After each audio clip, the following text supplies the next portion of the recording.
Boa noite a todos. Ops. Levei até um susto com esse microfone. É sempre um prazer e uma honra estar aqui na casa, no Trabalhadores de Jesus, ao lado de amigas tão queridas como Helena, Olívia, Marcelão e tantos outros. E, na noite de hoje, o tema que me foi, na realidade, que eu propus à casa, né, e a casa aceitou, foi falar sobre algo que nós falamos no último encontro de medicina espiritual, as funções da medicação do espírito na saúde do corpo. Como professor, eu tenho uns hábitos assim de colocar as coisas bem mastigadinhas para as pessoas poderem entender.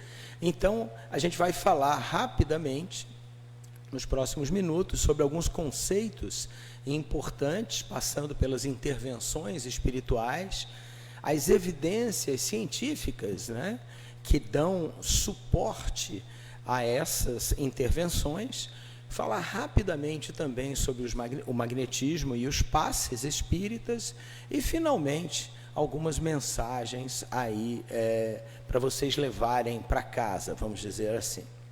Então, vamos iniciar com alguns conceitos importantes. Naturalidade é a característica daquilo que é natural. Realidade, característica ou particularidade daquilo que é real. A religiosidade é a característica do que é religioso, mas espiritualidade não é necessariamente obrigado a ser religioso. É uma qualidade do que é espiritual. E espiritual é aquilo que reflete a natureza do espírito, é relativo ao espírito. Kardec nos traz que o espírito é o princípio imaterial, a alma, a substância incorpórea, inteligente, a parte não material do homem, ou, como muitos gostam de chamar, o princípio inteligente. Isso nos conduz a um conceito interessante, que é o conceito de metanoia. O que é metanoia? A metanoia é uma mudança na forma de ver o mundo, motivada por algum tipo de arrependimento ou motivação espiritual.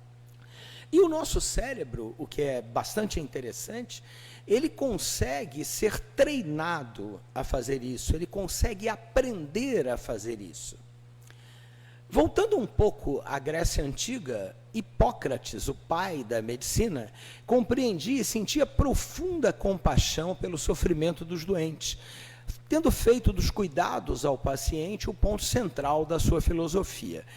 Ele dizia que um ajuste de dieta saudável, exercício e repouso em doses certas, raramente fariam o paciente piorar. O mestre de Kos, na Grécia, afirmava que tuas forças naturais, as que estão dentro de ti, serão as que curarão suas doenças. Bem semelhante ao que diz a doutrina espírita. E ele postulava que somente se deve interferir se não houver melhora, dar condição e tempo suficiente para que a doença regrida espontaneamente. E agora a gente vai voar desde a Grécia Antiga até os tempos atuais. A Sociedade Brasileira de Cardiologia criou em 2012 o DENCA, o Departamento de Espiritualidade em Medicina Cardiovascular, do qual eu tive o prazer de ser um dos fundadores. Esse departamento tinha como objetivo estudar a influência da espiritualidade nos desfechos clínicos de diversas doenças do aparelho cardiocirculatório. O assunto, que era debatido desde 2011 nos nossos congressos, hoje tem uma importantíssima participação nos eventos da sociedade, com salas lotadas de médicos interessados no assunto. E como é que nós podemos definir espiritualidade e religiosidade? Espiritualidade é um conjunto de valores morais, mentais e emocionais que norteiam pensamentos, comportamentos e atitudes nas circunstâncias da vida de relacionamento intra e interpessoal, e com o aspecto de ser, atenção nisso, motivado pela vontade e passível de observação e mensuração através de escalas apropriadas. Já a religiosidade é quanto o indivíduo acredita, segue e pratica uma religião. Ou seja, você pode ter uma grande espiritualidade e não ser necessariamente uma pessoa religiosa. A Organização Mundial de Saúde, ela nos afirma ainda que a dimensão espiritual não é de natureza material, mas pertence ao reino das ideias, crenças, valores e ética que surgiram na mente e na consciência dos seres humanos. São ideias particularmente enobrecedoras, e ela estabelece as 4 dimensões do bem-estar, que são a dimensão física, social, mental e, pasmem os senhores, espiritual. Ou seja, a própria Organização Mundial de Saúde nos exortando a cuidar do espírito. Em 2019, foi publicada uma atualização da diretriz de prevenção cardiovascular da SBC. E nesse contexto, foi acrescentado o item 9, espiritualidade e fatores psicossociais em medicina cardiovascular. Médicos de todo o país participaram, esses aí são os coordenadores dessa diretriz. E dentro dessas recomendações, algumas são classe 1. O que quer dizer classe 1 em medicina? Significa aquilo que já foi comprovado por estudos científicos e que deve ser seguido. E como classe 1, nessa diretriz publicada em 2019, vejam esses 2 temas, rastreamento breve de espiritualidade e religiosidade e anamnese espiritual em doenças crônicas e de prognóstico reservado.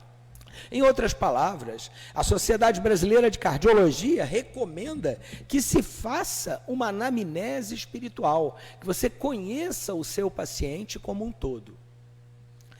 Em termos de desfechos clínicos, ou seja, daquilo que pode acontecer com esses pacientes, como a taxa de mortalidade ou índice de infarto, se constatou que a religiosidade organizacional, ou seja, frequentar um culto religioso, diminuiu a mortalidade. Isso é muito importante. E notou-se ainda que a espiritualidade, a religiosidade, potencialmente aumentam sobrevida. Isso tudo acabou dando ensejo a vários pesquisadores no campo da medicina e espiritualidade, particularmente na cardiologia, escreverem um número inteiro da revista da Sociedade de Cardiologia do Estado de São Paulo sobre enfermidade moral, ou seja, como pensamentos e sentimentos influenciam a saúde cardiovascular. Nessa mesma linha, no último livro-texto da Sociedade Brasileira de Cardiologia, que eu tive a oportunidade de participar como coautor, foi acrescentado um capítulo, que é o capítulo 20, sobre espiritualidade e saúde. Vejam bem, não necessariamente esses médicos são religiosos, muito menos espíritas, embora a atitude inicial dessa publicação viesse por parte de 3 médicos espíritas. Esse segundo aqui, o Álvaro Avezum, foi meu colega de residência em São Paulo. Ele nasceu e foi criado em Uberaba, frequentando a casa do Chico Xavier, porque o professor dele era médico particular do Chico. Eu conversei muito sobre ele, sobre o Chico. Nossa Senhora! Nesse livro, os autores demonstram que valores seculares e milenares, como esses que estão aí descritos na tela, de um lado, valores positivos, de outro, valores negativos, eles influenciam o sistema nervoso, o sistema imunológico, o sistema endócrino, influenciando também o binômio saúde-doença. E, por cima disso tudo, a gente tem a espiritualidade no controle. Vamos agora falar rapidamente um pouquinho das chamadas intervenções espirituais. Quais são as principais, as possíveis intervenções espirituais que nós podemos realizar?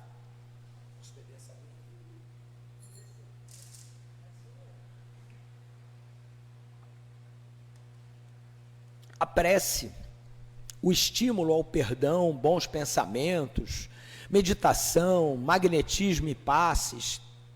Vamos examinar rapidamente algumas dessas intervenções à luz da ciência, porque uma coisa que eu acho interessante, né, é que os espíritos nos trazem muitos ensinamentos, mas tem muitas pessoas que questionam a veracidade disso que eles nos trazem. Mas a ciência já pode provar que muitas dessas coisas que eram faladas desde aí da época de Kardec realmente produzem um impacto positivo na saúde, talvez maior até do que o uso de medicamentos. Por medicação do espírito, né, na saúde do corpo, nós sabemos que existe uma ligação entre mente, espírito e saúde física. E aqui estão algumas formas em que essa relação é percebida. No equilíbrio emocional, trazendo um maior estado de calma, de equilíbrio. No fortalecimento mental e espiritual, ou seja, o indivíduo aprende a lidar melhor com o estresse, com a ansiedade. Eu costumo dizer o seguinte: você quer me ver nervoso? É eu me afastar da casa espírita há muito tempo. Ela faz uma falta terrível, porque quando você entra na casa espírita, você automaticamente é envolvido nas vibrações de paz, de tranquilidade dessa casa. Você consegue acalmar o seu coração, você consegue adquirir bons fluidos, uma tranquilidade que depois você vai conduzir de volta lá para o seu lar, para o seu trabalho, etc. Continuando, influência sobre o sistema imunológico. Já existem várias pesquisas mostrando que um espírito mais calmo e controlado ajuda o corpo a lidar melhor com infecções e processos inflamatórios, favorecendo uma recuperação mais rápida e eficaz.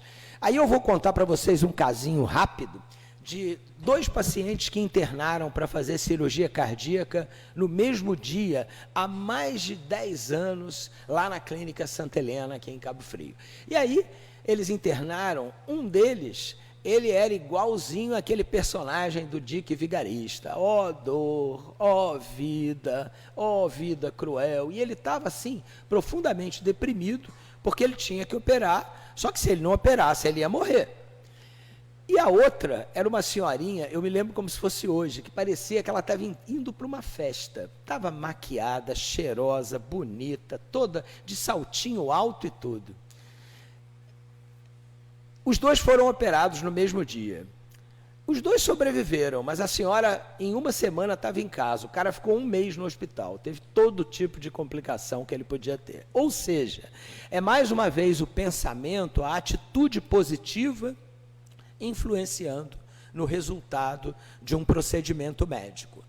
Na prevenção de doenças, a paz de espírito contribui para a prevenção de doenças e para a melhora da qualidade de vida através da adoção de hábitos mais saudáveis. Portanto, nós podemos concluir que a medicação do espírito se refere à nutrição do bem-estar interior para garantir um corpo mais saudável num ciclo de retroalimentação positiva, entre onde o equilíbrio espiritual favorece o físico e vice-versa.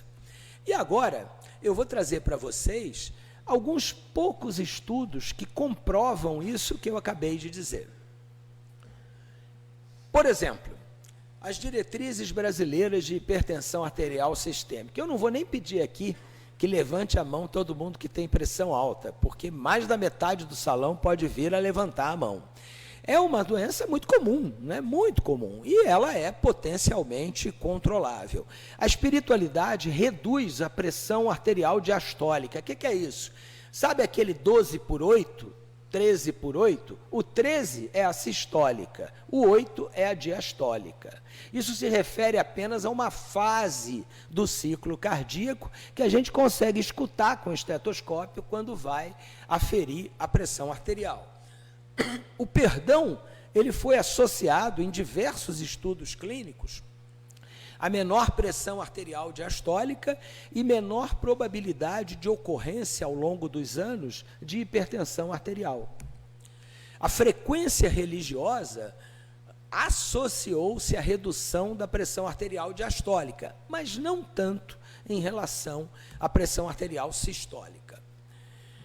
Num posicionamento que a sociedade faz sobre isso, eles constatam que vários estudos, como o Interheart e o Interstroke, mostraram que os fatores de risco psicossociais, como o estresse e a depressão, eles foram responsáveis por 33% do risco atribuível à população de ter infarto agudo do miocárdio e 17% de ter acidente vascular cerebral.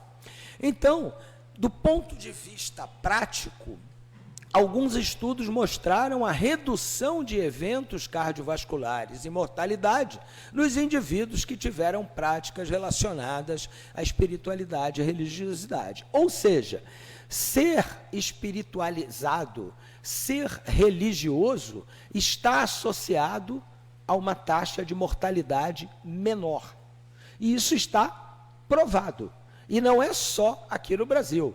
Esses estudos foram conduzidos na Europa, nos Estados Unidos, na Ásia, etc., onde nem temos tantos espíritas mais assim, né? O país onde mais temos espíritas hoje no mundo é o Brasil.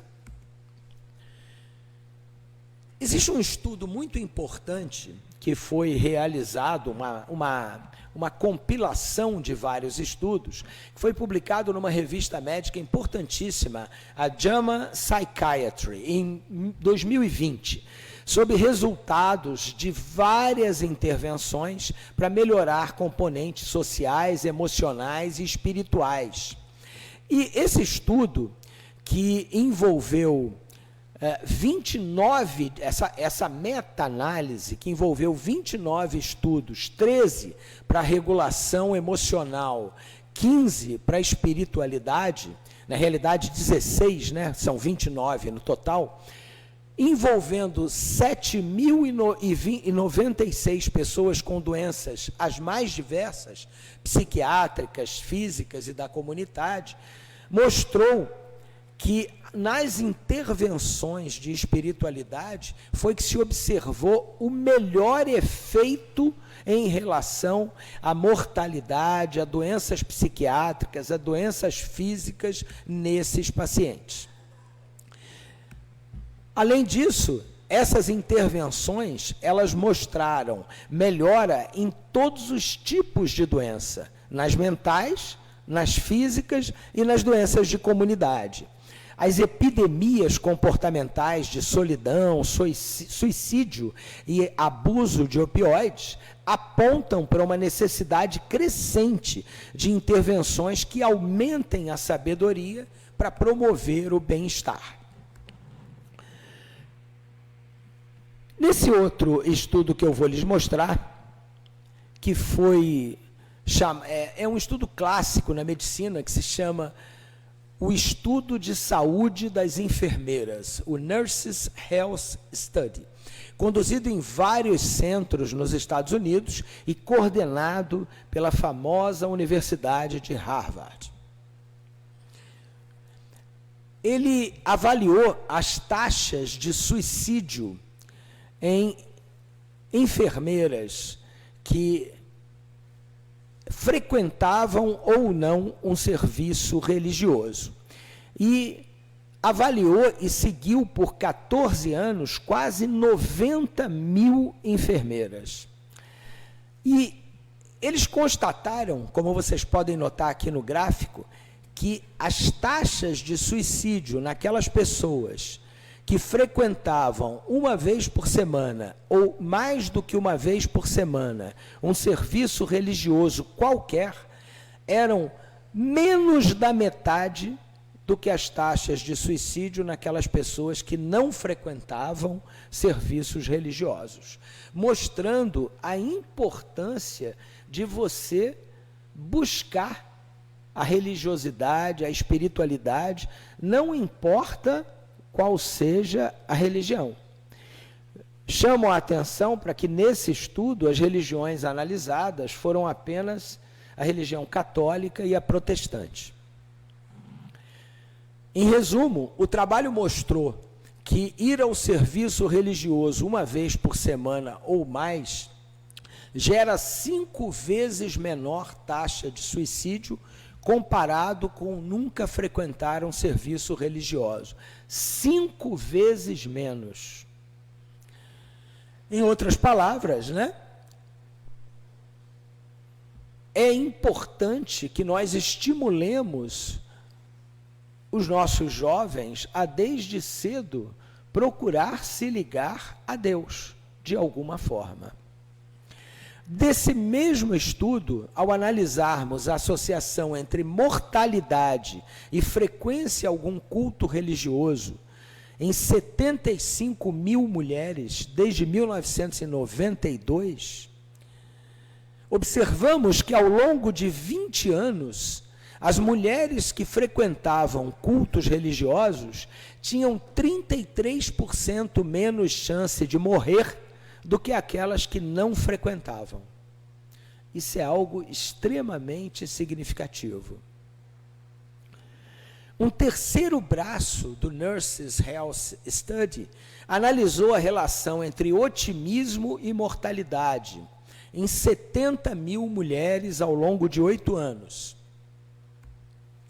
Os pesquisadores constataram que as otimistas apresentam uma redução de 16% em morte por câncer, 38% menos de morte cardíaca, 39% menos de AVC, acidente vascular cerebral, e 38% menos de morte por doença respiratória. Mas o impacto maior foi na infecção. Aquelas pessoas mais positivas, que têm uma forma positiva de encarar a vida, apresentaram 52% menos de chance de morte por infecção, qualquer que seja. E aqui a gente tem um gráfico bem ilustrativo disso, que envolveu essas 70 mil mulheres acompanhadas ao longo de 20 anos. Vamos agora, a gente já está quase chegando mais para os nossos finalmente, falar um pouco daquilo que nós fazemos na casa espírita, né? O passe, o magnetismo e os passes espíritas. Bom, o passe é a transmissão voluntária e deliberada de fluidos benéficos de uma pessoa, médium, para outra, através do movimento harmônico e rítmico das mãos. Emmanuel nos diz no livro Seara dos Médiuns: devemos estender os braços e aplicar o passe como se doássemos pedaços do nosso coração. Kardec, na Gênese, no capítulo 14, item 33, denomina essa seção magnética de magnetismo misto, semi-espiritual ou humano-espiritual.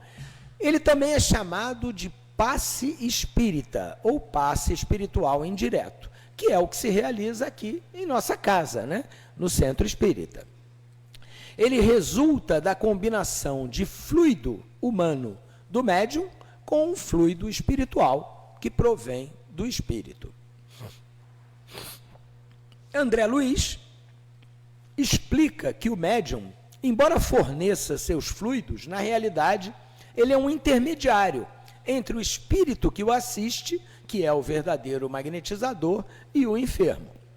A função do médium é movimentar e canalizar os fluidos com a condução e supervisão dos amigos espirituais, dependendo da necessidade espiritual e orgânica do enfermo. Então, aqui a gente tem uma figurinha ilustrativa de como seria isso, né? O médium diante do paciente, sempre com o espírito, né, que está auxiliando, em geral, trabalhadores da casa. E quais são as indicações do passe espírita? Elas são amplas e variadas, desde doenças predominantemente físicas até queixas de fundo mental e ou espiritual. Quase todos os pacientes procuram a casa com algum grau de desequilíbrio. Dificilmente o problema é apenas físico. No livro Causas Espirituais das Doenças, no capítulo de Causas Espirituais da Doença, do livro Leis do Amor, de Emmanuel, na psicografia de Chico, ele nos diz: as doenças têm sua causa profunda na estrutura semimaterial do corpo espiritual, o perispírito. Havendo o espírito agido erradamente, vinca o corpo espiritual com desequilíbrios e distonias que o predispõem à instalação de determinadas enfermidades.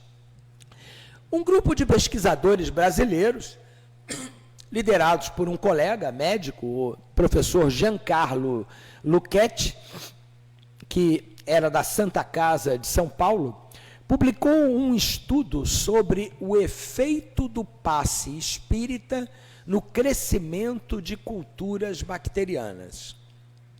Olhem que interessante. Esse estudo foi realizado em 2013 na Santa Casa de São Paulo e foi a tese de doutorado do Giancarlo. O objetivo desse estudo era avaliar o efeito do passe espírita sobre o crescimento de bactérias, de colônias de bactérias da Escherichia coli, que é uma bactéria responsável pela maior parte das infecções urinárias. E aí ele comparou 3 grupos. O grupo passe espírita, onde você tinha passistas acreditados e treinados pela Federação Espírita Brasileira, e eles tinham que ter, no mínimo, 16 anos de experiência com passe. O grupo LOH, quer dizer, LOH, Lay on Hand, eram indivíduos sem nenhuma experiência ou treino em qualquer tipo de terapia de imposição de mãos. E o grupo controle eram bactérias que sobre as quais não seriam aplicados nenhum tipo de passe.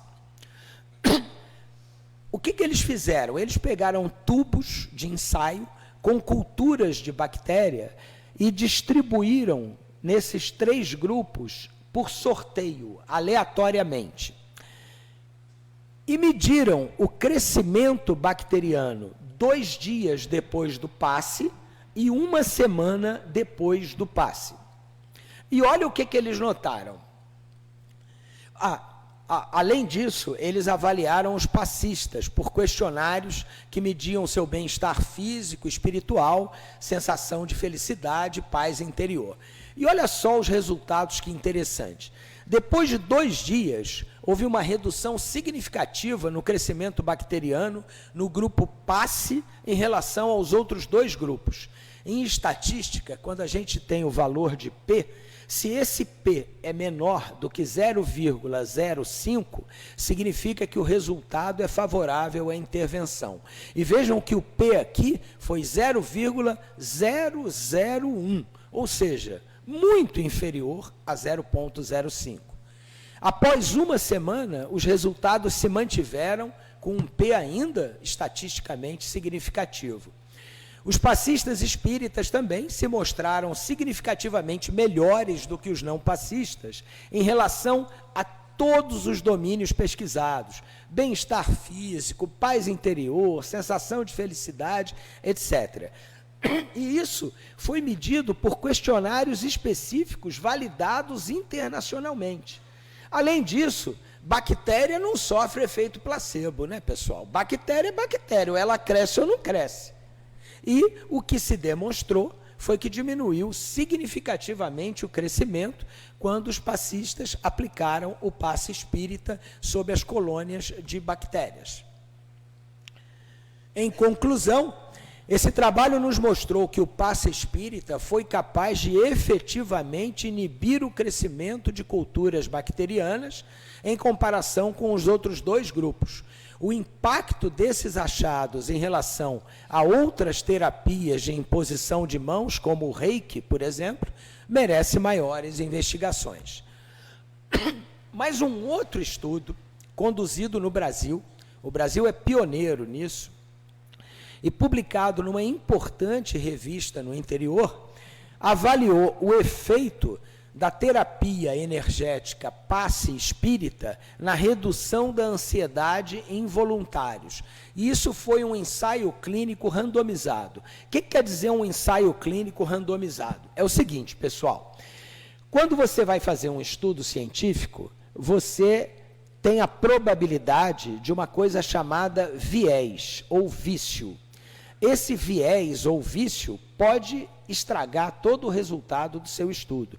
Porque você, por exemplo, quer muito que aquilo funcione, e aí você acaba escolhendo e selecionando os casos mais favoráveis para a sua terapia e deixando os piores para o grupo controle. Pois bem, no ensaio randomizado, a gente sorteia os grupos.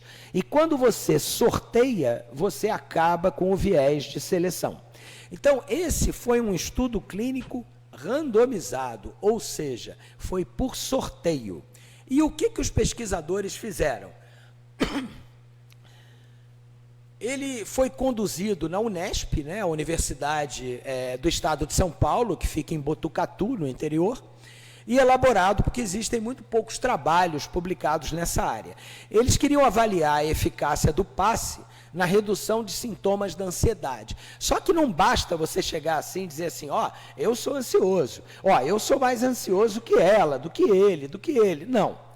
Tudo isso era avaliado através de um questionário aplicado em medicina e em psicologia, chamado IDAT, que é o Inventário de Ansiedade-Estado, que através de uma série de questões mede objetivamente, por uma escala, o quanto você é ansioso por natureza e o quanto você está ansioso naquele momento. Então, esse questionário era aplicado em todos os participantes do estudo. Dentre os 97 pacientes recrutados, 50 foram sorteados para esses grupos. Os participantes do estudo, por que eles tiraram 47? Porque não podia estar tomando nenhum remédio psicotrópico. Se tivesse tomando um ansiolítico, já não podia participar do estudo. Se tivesse tomando um antidepressivo, não podia participar do estudo. Então, eram pessoas totalmente virgens de medicamentos para depressão ou ansiedade. 23 pacientes foram tratados pelo passe espírita e 27 pelo passe falso, que era o grupo controle. Isso durante 8 semanas consecutivas, ou seja, 8 passes. Os pacientes respondiam aos questionários antes, 4 semanas depois do passe e 8 semanas depois do passe. O passe era ministrado dentro da casa espírita, por 2 médiuns treinados, durante 5 minutos, mas de acordo com a rotina da casa. Era respeitada a rotina da casa. O passe falso era administrado por falsos terapeutas, que eles eram instruídos a imitar o movimento dos médiuns durante o mesmo período de tempo, mas sem focar o pensamento na cura do paciente. Eles eram estimulados mesmo, olha, pensa no que você fez hoje, no que você precisa fazer, enfim, para tornar aquilo um trabalho o mais fidedigno possível. Ambos os grupos apresentaram uma certa melhora em seus scores em relação a quando começaram o tratamento. Porém, quando comparamos o grupo passe com o grupo controle após 8 semanas, 17% apenas dos pacientes do grupo passe ainda apresentavam uma ansiedade maior. contra 63% do grupo controle. Vejam que com um P extremamente significativo. Houve também uma maior melhora nos scores de qualidade de vida do grupo passe em relação ao controle. Esse foi o primeiro estudo no mundo a demonstrar a eficácia do passe espírita num ensaio clínico controlado, prospectivo, randomizado. Nesse estudo, houve 83% de redução do grau de ansiedade no grupo passe, ao mesmo tempo que melhorou a qualidade de vida sem que fosse preciso usar uma droga sequer. Os autores terminam concluindo que são necessários estudos maiores, com mais pacientes, para confirmar esses achados. E assim, a gente pode concluir, respeitando aqui rigorosamente, né, o tempo da nossa reunião, com algumas mensagens importantes a respeito daquilo que foi exposto. E aqui eu faço um parênteses, né, e peço até desculpas ao pessoal da casa, porque essa é uma palestra que tem um cunho muito mais científico do que propriamente espírita. Mas eu fiz questão de mostrar como a ciência ela pode estar ao lado da doutrina espírita, ao lado da espiritualidade. Ela caminha lado a lado, como Kardec sempre dizia, e ela nada mais faz hoje do que comprovar aquilo que os espíritos nos trouxeram há mais de 150 anos. Então, vamos ver o que nós podemos concluir desses estudos todos. Que nós devemos exercitar em cada um de nós o conceito de metanoia, ou seja, a gente deve treinar, mudar a forma de ver o mundo através da prática da caridade e do bem. Lembremos sempre que espiritualidade é um conjunto de valores morais, mentais e espirituais que norteiam pensamentos. E ela tem uma característica fundamental, é motivada pela vontade, sendo passível de observação e de mensuração. Crescem a cada dia as evidências científicas que mostram que não só o espírito atua sobre o corpo de forma decisiva, como também que a prática de intervenções espirituais tem impacto sobre mortalidade, sobre taxas de suicídio e sobre diversas doenças. Já existem estudos mostrando a eficácia dos passes na melhora dos pacientes que se submetem a esse tratamento e, mais ainda, o seu efeito positivo, inclusive naquele que ministra o tratamento, algo que a gente observa nos trabalhos da cura. Eu faço parte dos trabalhos da cura da Casa Espírita já há mais de 15 anos. E esse é um trabalho que eu não abro mão por nada desse mundo. Para eu faltar à Casa Espírita e aos trabalhos da cura, nem doente eu falto. Eu tenho que estar viajando a trabalho. Se não for assim, eu não falto. Por quê? Por mim. Eu adoro aquele trabalho. É uma das coisas que mais eu tenho prazer em fazer na minha vida. E é uma coisa tão gratificante, porque eu faço o atendimento fraterno dessas pessoas antes e depois.